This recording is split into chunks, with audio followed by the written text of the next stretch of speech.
Good morning. আপনারা সবাই কেমন আছেন? কেশবের দর্শন দিয়ে আজকের দিনের শুভ সূচনা করতে চলেছি আমি। প্রত্যেক দিনের মতো কেশুকে ঘুম থেকে তুলে ওর বাবা ওরকে সকালের জলখাবার দিয়ে গেছে। আজকের শুরুতেই একটা রান্না আপনাদের সাথে শেয়ার করছি। রান্নাটা দেখতে থাকুন। প্রথমে কড়াইতে সর্ষের তেল দিয়ে দিলাম।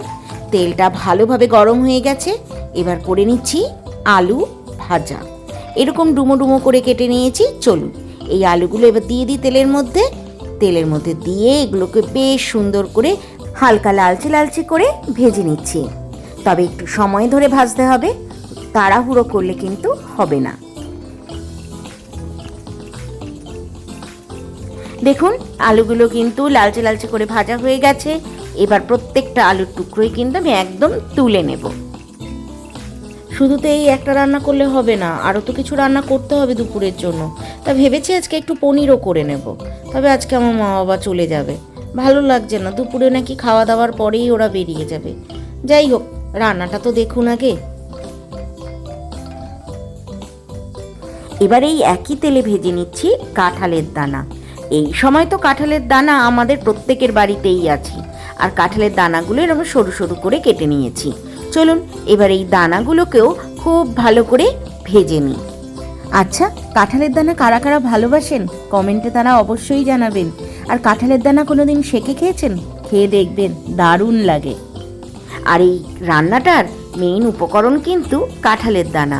কাঁঠালের দানার ফ্লেভারটা এই রান্নায় দারুণ লাগে খেতে।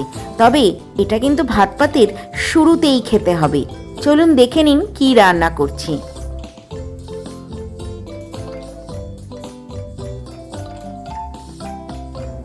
এবার এই তেলে ফোড়ন দিয়ে দিচ্ছি একটা শুকনো লঙ্কা, কিন্তু সেটাকে মাঝখান দিয়ে ভেঙে দিয়েছি। দিয়ে দিচ্ছি বেশ খানিকটা পরিমাণে রসুন। এটা আমি থেতো করে নিয়েছি। কটা হবে এখানে রসুন?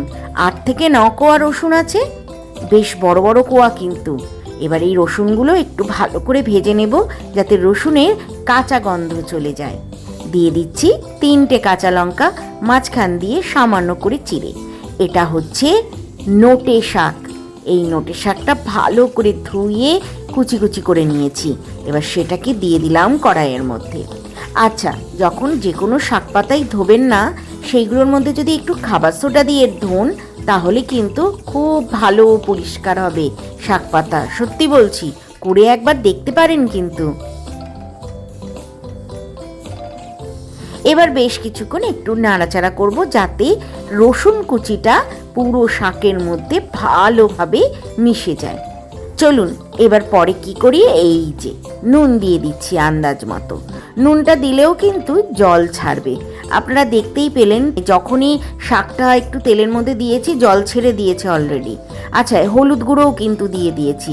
এবার ভালো করে নুন আর হলুদটাকে শাকের মধ্যে মিশিয়ে দেব। আপনারা এইভাবে নোটে শাক কে কে খেয়েছেন অবশ্যই কমেন্টে জানাবেন।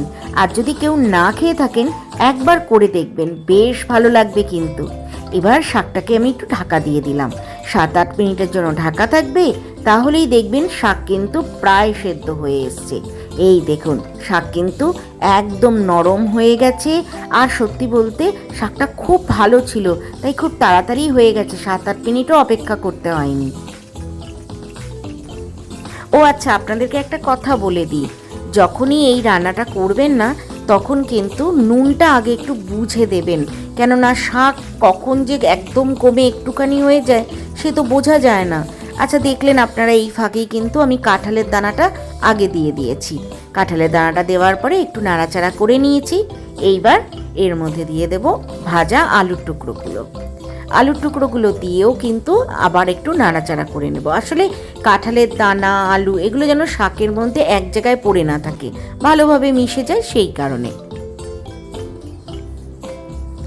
এবার কিন্তু এই শাকটাকে 4-5 মিনিটের জন্য ঢাকা দিয়ে দিচ্ছি, কারণ আলুটাও সেদ্ধ হবে, কাঁঠালের দানাটাও সেদ্ধ হবে। 4-5 মিনিট হয়ে গেছে। এইবার তুলে দেখুন জল কিন্তু অনেকাংশে টেনে গেছে। তবে এখনও কিন্তু কমপ্লিট হয়নি, এই জলা জলা ভাবটা থাকলে চলবে না। এবার বেশ কিছুক্ষণ গ্যাসের আঁচ একটু হাইতে দিয়ে নাড়াচাড়া করে যেতে হবে, তারপরে কিছুক্ষণ অপেক্ষা করতে হবে যাতে জলীয় ভাবটা একেবারে টেনে যায়। এই দেখুন, এখন কিন্তু শাকটার মধ্যে একেবারে জল নেই, তার মানে শাক কিন্তু আমার রান্না করা একেবারে রেডি। এবার চলুন বাদবাকি রান্নাও সেরে নিই।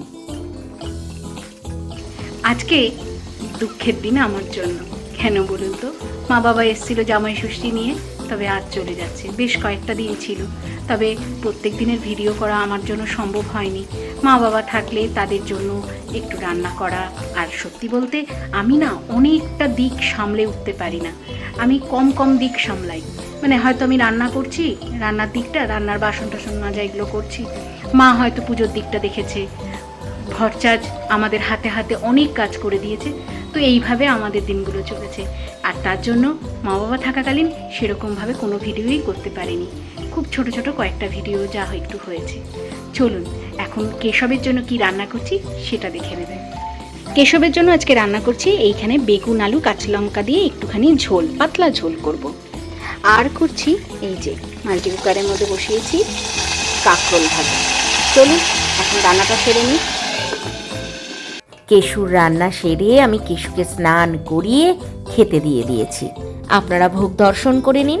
চলুন ও এবার খেয়ে নিক, ততক্ষণে আমার হাতের কাজটা সেরে নিই। মানে ও যেইগুলো স্নানের আগে পড়েছিল সেগুলো ধুয়ে দেব। এই যে মেলেও দিয়েছি। সত্যি বলতে এরকম দিন যে আমার জীবনে আসবে, মানে বাড়িতে ছোট্ট ছোট্ট জামা প্যান্ট মেলা থাকবে, আমি কোনো দিন ভাবিনি। সত্যি কেশব এসে আমার সেই স্বপ্নও পূরণ করে দিয়েছে।